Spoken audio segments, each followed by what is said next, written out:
বিজয় দিবস উপলক্ষে জাতির উদ্দেশ্যে ভাষণ দিচ্ছেন প্রধান উপদেষ্টা ডক্টর মোহাম্মদ ইউনূস। বিজয় দিবস বাঙালি জাতির বুক ফুলিয়ে দাঁড়াবার দিন। পাকিস্তানি হানাদার বাহিনীর অনেক অস্ত্রকে অগ্রাহ্য করে খালি হাতে রুখে দাঁড়িয়ে সম্মুখ সমরে লড়াই করে নিজেদের জন্য একটি স্বতন্ত্র রাষ্ট্র প্রতিষ্ঠার উৎসবের দিন। এই দিনে স্মরণ করি লক্ষ লক্ষ শহীদদেরকে, অগণিত শিশু কিশোর, তরুণ তরুণী, যুবক যুবতী, বৃদ্ধ জনতার আত্মত্যাগকে, যার ফলে স্বাধীনতা অর্জন সম্ভব হয়েছিল। কিন্তু আমরা সেই অর্জনকে আমাদের দোষে সম্পূর্ণতা দিতে পারিনি। সর্বশেষ এবং প্রচণ্ডতম আঘাত হানল এক স্বৈরাচারী সরকার। সে প্রতিজ্ঞা করেই বসছিল এদেশের মঙ্গল হতে পারে এমন কিছুই সে অবশিষ্ট থাকতে দেবে না। এবছরের বিজয় দিবস বিশেষ কারণে মহানন্দের দিন। মাত্র 4 মাস আগে একটি অসম্ভব সম্ভব হয়ে গেল। দেশের সবাই মিলে একজোটে হুঙ্কার দিয়ে উঠল। পৃথিবীর ঘৃণ্যতম স্বৈরাচারী শাসককে পালিয়ে যেতে বাধ্য করে আমাদের প্রিয় দেশকে মুক্ত করেছে ছাত্র জনতার সম্মিলিত অভ্যুত্থান। যে হাজার হাজার শহীদ এবং আহতদের আত্মত্যাগ এবং ছাত্র জনতার অটুট ঐক্যের মাধ্যমে এই গণ অভ্যুত্থান সম্ভব হলো, তাদের সবাইকে স্মরণ করি এবং আজ এবারের মহাবিজয়ের দিনে সমগ্র জাতির পক্ষ থেকে তাদের প্রতি সশ্রদ্ধ সালাম জানাই। নাগরিক অধিকার ও মর্যাদা নিশ্চিতের জন্য, গণতন্ত্রের জন্য একটি বৈষম্যহীন দেশ গড়ার তাগিদে ছাত্র জনতা স্বৈরাচারীর রক্তচক্ষুকে উপেক্ষা করে রক্ত দিয়ে 4 মাস আগে নতুন বাংলাদেশ গড়ার জন্য যে ঐক্য গড়ে তুলেছিল, সে ঐক্য এখনও পাথরের মতো মজবুত আছে। মাত্র কয়েকদিন আগে জাতি আবার গর্জে উঠে সমগ্র পৃথিবীকে সে কথা জানিয়ে দিয়েছে।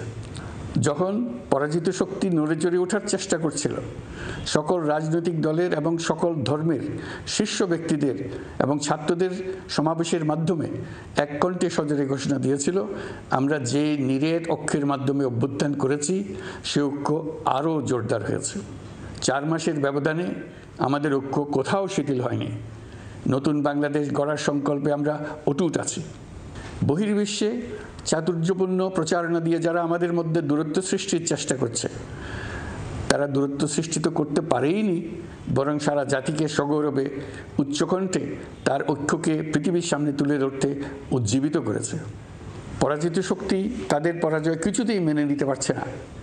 তারা প্রতিদিন দেশের ভেতরে এবং বাইরে থেকে জনতার অভ্যুত্থানকে ব্যর্থ করার জন্য বিপুল অর্থ ব্যয়ে নানা ভঙ্গিতে তাদের চেষ্টা চালিয়ে যাচ্ছে। পাচার করা হাজার হাজার কোটি টাকা তাদের আয়ত্তে রয়েছে। তাদের সুবিধাভোগীরা সর্বত্র ছড়িয়ে আছে।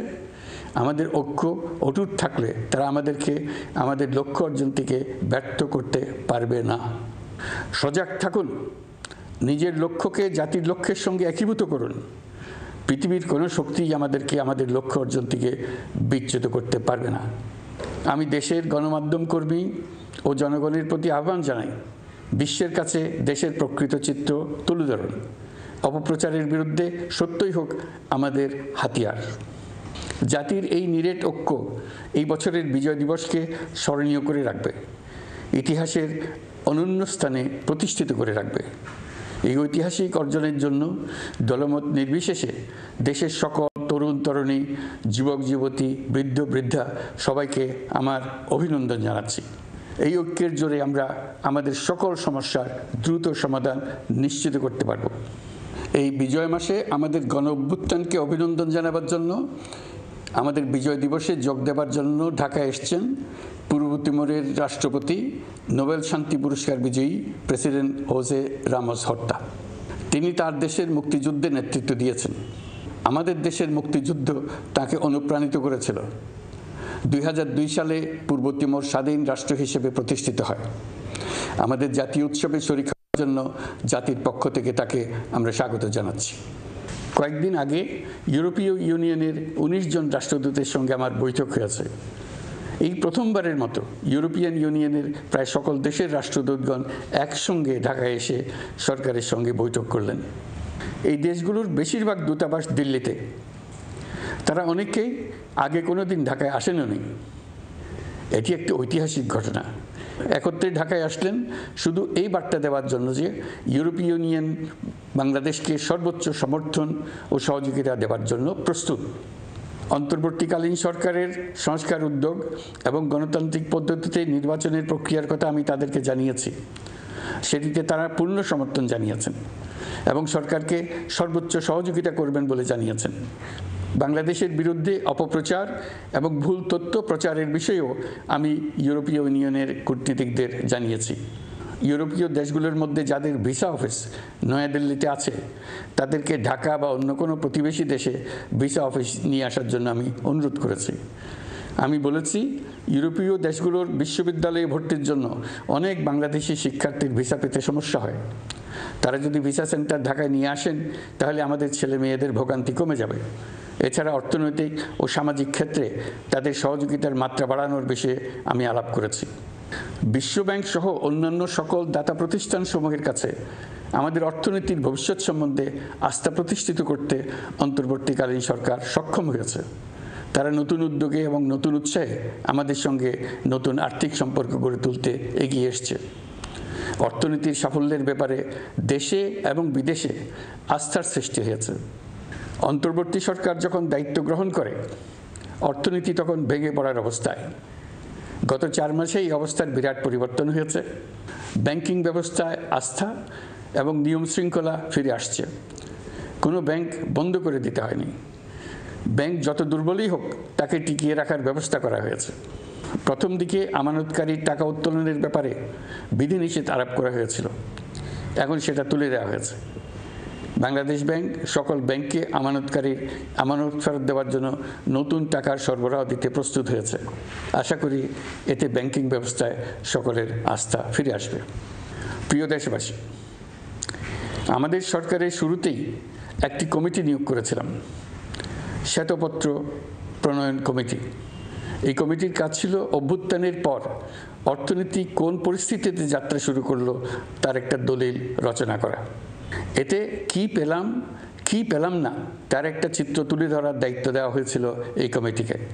ডক্টর দেবপ্রিয়ের সভাপতিত্বে গঠিত 12 সদস্যের শ্বেতপত্র প্রণয়ন কমিটি নির্ধারিত সময়ে এই কঠিন কাজ সম্পন্ন করে আমাদের কাছে 400 পৃষ্ঠার একটা বিস্তারিত রিপোর্ট পেশ করেছে। রিপোর্ট পড়ে দেশের মানুষ হতভম্ব হয়ে গেছে। দেশে বিদেশে অনেক প্রতিষ্ঠান ও ব্যক্তি গভীর আগ্রহ নিয়ে এই রিপোর্টটি সংগ্রহ করছে। দেশের মধ্যে পত্রপত্রিকা, সেমিনার, আলোচনা সভা, টেলিভিশনে এই নিয়ে প্রচুর আলোচনা হচ্ছে। ফ্যাসিবাদী সরকার দেশের অর্থনীতিকে ভেঙে দিয়ে গেছে এটা সবাই বুঝতে পারছিল, কিন্তু অর্থনীতিকে কি পরিমাণ ধ্বংসস্তূপে পরিণত করে দিয়ে গেছে তার পরিমাপ সম্বন্ধে কোনো ধারণা করতে পারছিল না। শ্বেতপত্র প্রণয়ন কমিটি হিসেব নিকেশ করে এর পরিমাণ বের করে দিয়েছে। এই রিপোর্ট পড়ে সকলে অবিশ্বাস্য চোখে একে অপরের দিকে তাকাচ্ছে। কারো মুখে কথা বেরোচ্ছে না। দিন দুপুরে সকলের সামনে থেকে হাজার হাজার কোটি টাকা ব্যাংক থেকে পাচার করে নিয়ে গেছে। কেউ বলার ছিল না, কেউ দেখার ছিল না। যারা নিয়ে গেছে তাদেরকে কেউ বাধা দেয়নি, বরং সর্বস্তরে সবাই আগ্রহ সহকারে তাদের সঙ্গে সহযোগিতা করেছে। কারণ তারা সব আপন লোক। বিশাল বিশাল প্রকল্প নেওয়া হয়েছে ঋণের টাকায়। এইসব প্রকল্পের মোড়কে বিশাল বিশাল অর্থ লুটপাট করেছে। প্রকৃত ব্যয়ের চাইতে কত বেশি ব্যয় ধরে কাদের হাতে টাকাটা পাচার করে দেওয়া হয়েছে তাও এই প্রতিবেদনে তুলে ধরা হয়েছে। শ্বেতপত্র প্রণয়ন কমিটি তাদের প্রতিবেদনে তুলে ধরেছে যে বার্ষিক উন্নয়ন ব্যয়ের প্রায় অর্ধেক টাকায় লুটপাট হয়েছে। দেশে এমন ধরনের পোষ্যতোষী পুঁজিবাদ তৈরি করা হয়েছিল যার সুবিধাভোগী ছিল স্বৈরাচার ও তার সহযোগীরা। প্রতিবেদনে উল্লেখ করা হয়েছে যে নির্দিষ্ট কিছু গোষ্ঠীকে সুবিধা দিতে যে পরিমাণ কর ছাড় দেওয়া হয়েছে সেটা অর্ধেকে নামিয়ে আনা গেলে দেশের শিক্ষা বাজেট দ্বিগুণ, স্বাস্থ্য বাজেট 3 গুণ করা সম্ভব ছিল। পাচার করা এই টাকা আপনাদেরই টাকা। তারা প্রকাশ্যে আপনাদের কষ্টার্জিত টাকা লুট করে বিদেশে ভোগবিলাসে ব্যয় করছে। সম্প্রতি গার্ডিয়ান পত্রিকাতেও পাচার করা টাকায় গড়ে তোলা সম্পদের পাহাড় নিয়ে একটা সচিত্র প্রতিবেদন প্রকাশিত হয়েছে। পাচার করা এই সীমাহীন অর্থ এখন আবার দেশে গোলযোগ সৃষ্টি করে তারা এদেশে ফিরে আসার সুযোগ সৃষ্টির কাজে ব্যয় করছে। আপনারা দেখতেই পাচ্ছেন এই টাকা কিভাবে দেশের সংহতির বিরুদ্ধে সকল প্রকার অপপ্রচারের কাজে লাগানো হচ্ছে। প্রতি বছর অর্থনৈতিক প্রবৃদ্ধির যে হার দেখানো হয়েছে সেটাও মন গড়া। দেশকে এবং পৃথিবীকে বলা হচ্ছিল কি সুন্দর দেশ বাংলাদেশ, লাফিয়ে লাফিয়ে তার উন্নয়নে গিয়ে চলছে। এখন বাংলাদেশ ব্যাংকের বড় কাজ হলো পাচার করা টাকা দেশে ফিরিয়ে আনা। তারা তাদের সর্বোচ্চ ক্ষমতা দিয়ে সেটা চেষ্টা করছে। কাজটা কঠিন, কারণ এই বিষয়ক আইন কঠিন। আমরা বাংলাদেশ ব্যাংকে সাহস ও সমর্থন দিয়ে যাচ্ছি। বারবার বলছি, অন্তর্বর্তী সরকারের আমলে আংশিক টাকা হলেও যেন ফেরত আনা যায়। প্রিয় দেশবাসী, অন্তর্বর্তীকালীন সরকার দায়িত্ব নেওয়ার পর বিভিন্ন খাতে সংস্কারের লক্ষ্যে গুম কমিশন সহ 15টি কমিশন গঠন করেছে। এইসব কমিশন পূর্ণ উদ্যমে তাদের কাজ করে যাচ্ছে। গুম কমিশন গত পরশু তাদের প্রতিবেদনের প্রথম খণ্ড আনুষ্ঠানিকভাবে পেশ করে গেছেন। গুমের শিকার বহু পরিবারের নিরাপত্তার স্বার্থে এটা এখন প্রকাশ করা যাচ্ছে না। এই প্রতিবেদন পড়ার আগেই আপনাদেরকে সাবধান করে রাখি, এটা একটা লোমহর্ষক প্রতিবেদন। মানুষ মানুষের প্রতি কি পরিমাণ নৃশংস হতে পারে এতে আছে তার বিবরণ। অবিশ্বাস্য বর্ণনা। সরকারের আক্রোশের শিকার হয়ে ঘটনাচক্রে যারা এখনো বেঁচে আছেন তারা আজ পর্যন্ত মুখ খুলতে সাহস করছেন না। তাদের ভয় কিছুতেই কাটছে না। তাদের ভয় হঠাৎ যদি ওই জালেমরা আবার ক্ষমতায় আসে তাহলে তাদের প্রতি এরা নৃশংসতম হবে। গত সরকারের ঘৃণ্যতম অধ্যায়ের ঐতিহাসিক দলিল হিসেবে এই প্রতিবেদন অমর হয়ে থাকবে। আমি আশা করছি কমিশনগুলো এখন থেকে নিয়মিতভাবে তাদের নির্ধারিত সময়ের মধ্যে তাদের প্রতিবেদন ও সুপারিশমালা পেশ করতে থাকবে। প্রিয় দেশবাসী, আমাদের সংস্কারের যে আকাঙ্ক্ষা সেটি বাস্তবায়নে প্রতিটি কমিশনই আমাদের জন্য গুরুত্বপূর্ণ। তবে নির্বাচন ব্যবস্থা সংস্কার ও সংবিধান সংস্কার কমিশনের কথা আমি একটু আলাদাভাবে বলতে চাই। কেননা এই দুটি কমিশনের সুপারিশের উপর প্রধানত নির্ভর করছে আমাদের আগামী নির্বাচন প্রস্তুতি ও তারিখ। এই প্রসঙ্গে বড় খবর হলো প্রধান নির্বাচন কমিশনার সহ নির্বাচন কমিশন গঠন করা হয়ে গেছে। কমিশন দায়িত্ব গ্রহণ করেছে। এখন থেকে তাদের হাতে দায়িত্ব ন্যস্ত হলো ভবিষ্যৎ সরকার গঠন করার প্রক্রিয়া শুরু করার। তারা তাদের প্রস্তুতির কাজ শুরু করেছেন। তাদের হাতে অনেক কাজ। প্রথমে সবচেয়ে বড় কাজ ভোটার তালিকা হালনাগাদ করা। এটা এমনিতেই কঠিন কাজ। এখন কাজটা আরও কঠিন হলো এই জন্য যে গত 3টা নির্বাচনে ভোটারদের অংশগ্রহণ করার সুযোগ ছিল না। ভোটার তালিকা যাচাই করার সুযোগ হয়নি কারণ। গত 15 বছরে যারা ভোটার হওয়ার যোগ্য হয়েছে তাদের সবার নাম ভোটার তালিকায় তোলা নিশ্চিত করতে হবে। এটা একটা বড় কাজ। ছাত্র জনতার অভ্যুত্থানের পর এখানে গলদ রাখার কোনো সুযোগ নেই। দীর্ঘদিন পর এবার বহু তরুণ তরুণী জীবনে প্রথমবারের মতো ভোট দেবে। অতীতে তাদেরকে সে অধিকার এবং আনন্দ থেকে বঞ্চিত করা হয়েছে। তাই এবারের নির্বাচনে তাদের ভোটদান একটি স্মরণীয় ঘটনা হয়ে থাকবে। এই অভিজ্ঞতাকে মসৃণ করার সমস্ত আয়োজন করতে হবে। আমার একান্ত ইচ্ছা এবারের নির্বাচনে প্রথমবারের তরুণ তরুণী ভোটাররা শতকরা 100% কাছাকাছি সংখ্যায় ভোট দিয়ে একটি ঐতিহ্য সৃষ্টি করুক। নির্বাচন কমিশন এবং সকল সামাজিক প্রতিষ্ঠান ও রাজনৈতিক দলের প্রতি আমার আহ্বান, সবাই মিলে আমরা যেন ওই লক্ষ্য অর্জনে নানা প্রকার সৃজনশীল কর্মসূচি গ্রহণ করি। এখন থেকে সবাই মিলে এমন একটা ঐতিহ্য সৃষ্টি করি যেন স্থানীয় নির্বাচন সহ সকল নির্বাচনে সকল কেন্দ্রে প্রথমবারের ভোটাররা 100% কাছাকাছি সংখ্যায় ভোটদান নিশ্চিত করবে।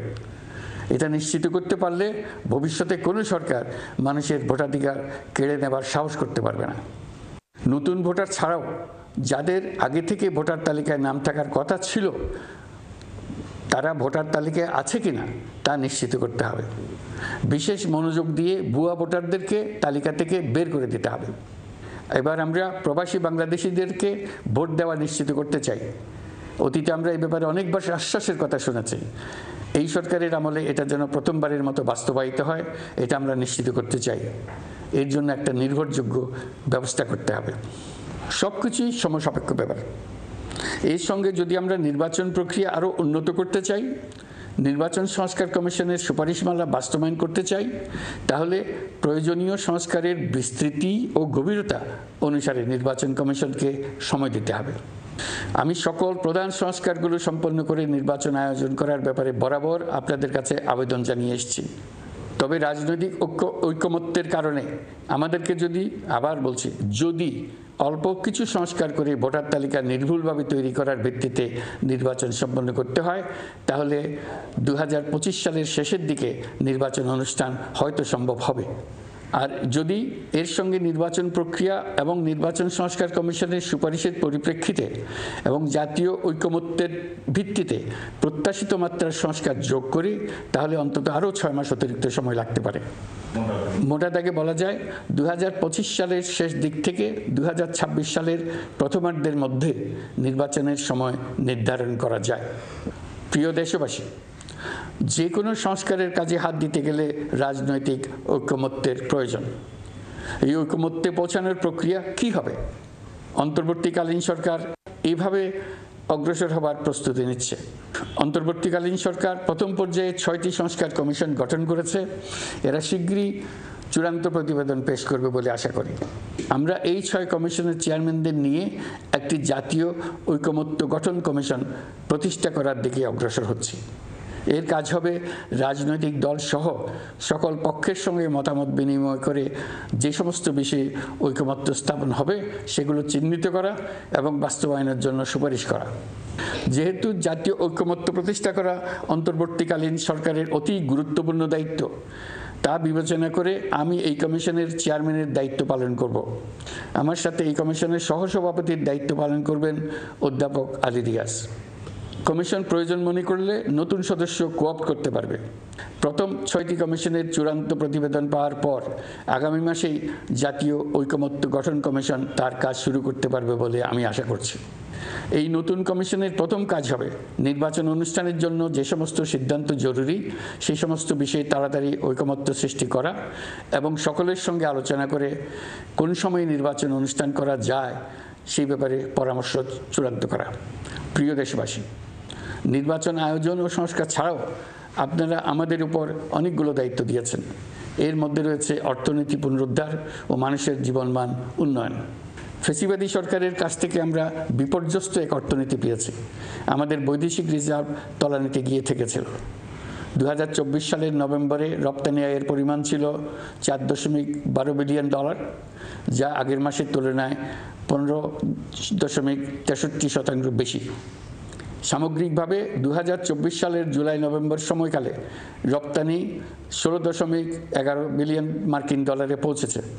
গত বছর একই সময়ে রপ্তানি আয় ছিল $14.34 বিলিয়ন মার্কিন ডলার। বছরের হিসাবে এই প্রান্তিকে রপ্তানি আয়ের প্রবৃদ্ধি 12.34%। বৈদেশিক মুদ্রার রিজার্ভ $19 বিলিয়ন পৌঁছেছে। এসবের মাধ্যমে আমাদের অর্থনীতি ঘুরে দাঁড়াতে শুরু করেছে। পরিস্থিতির উন্নতি হচ্ছে।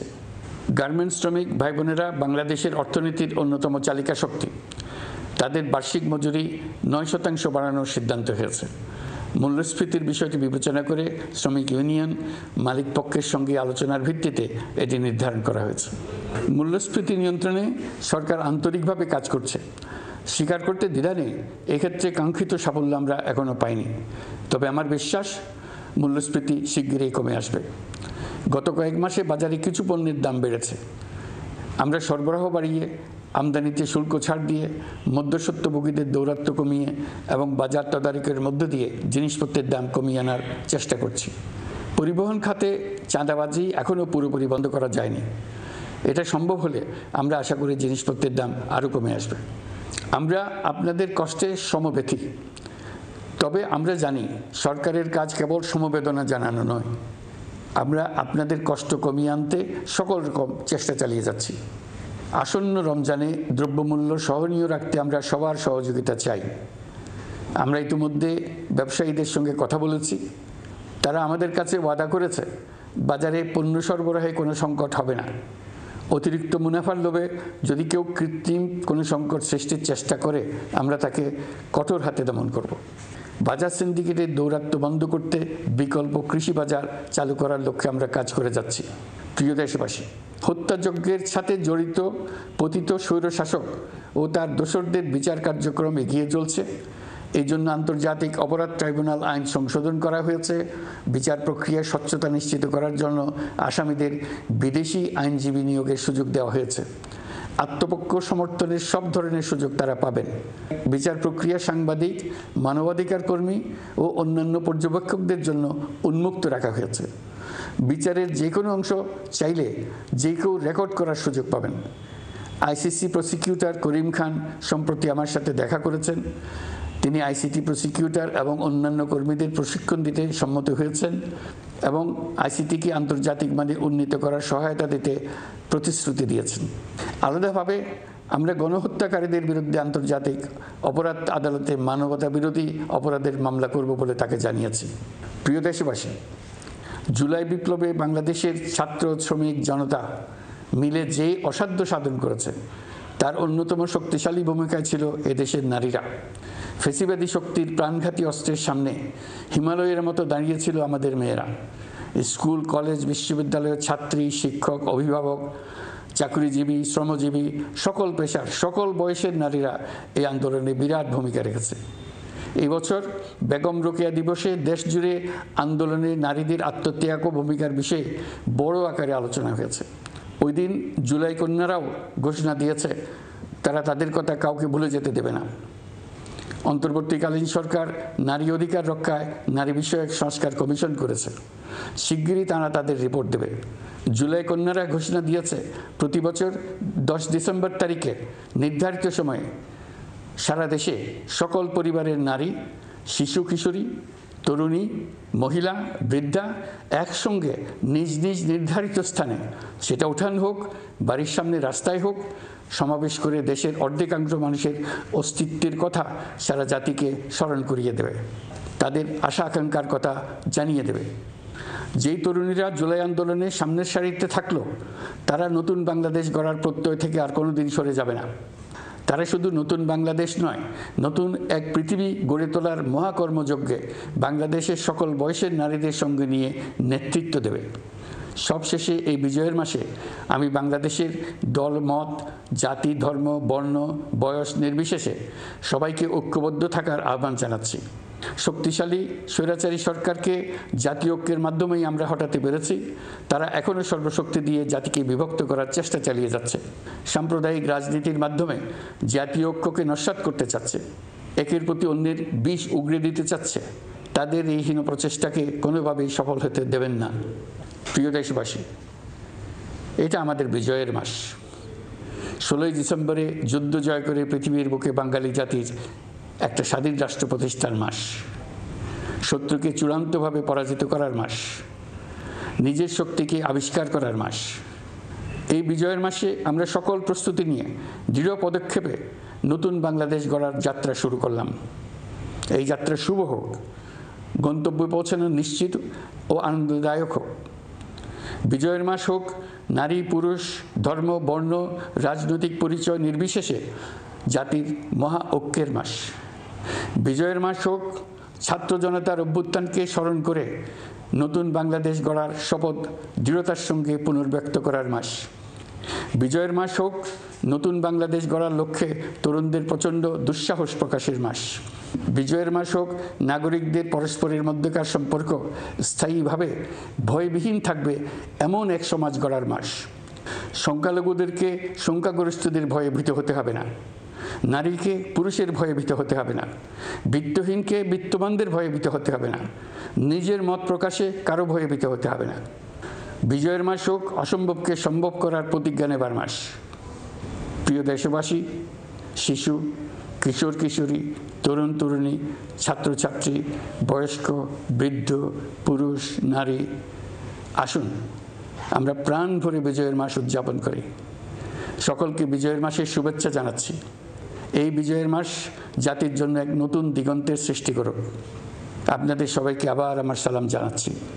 আসসালামু আলাইকুম। মহান আল্লাহ আমাদের সহায় হন। আল্লাহ হাফেজ।